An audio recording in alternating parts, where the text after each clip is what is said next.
Hej og velkommen til den her sewalong, hvor jeg viser dig, hvordan du syr Skadi Hat. Skadi Hat er inspireret af den klassiske doggerhat. Den er enkel og funktionel, og så kan den give lidt kant til et outfit. Det er et tekstilt alternativ til ruskindshuen, men uden brug af skind og med muligheden for at arbejde med quiltning, struktur og sjove materialer. Den version, jeg viser dig her i videoen, har en quiltet yderside og får i en tyk børstet uld. Den kan også syes i lidt lettere materialer til de varmere måneder. Jeg guider dig trin for trin gennem hele processen i et roligt tempo, så selv nybegyndere kan være med. Lad os sy Skadi Hat sammen.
Jeg vil vildt gerne se din version af Skadi Hat, så del meget gerne dit resultat på Instagram med hashtag #makebylafarmrose og hashtag Skadi Hat.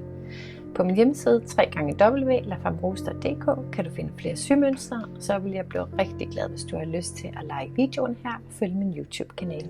Hej!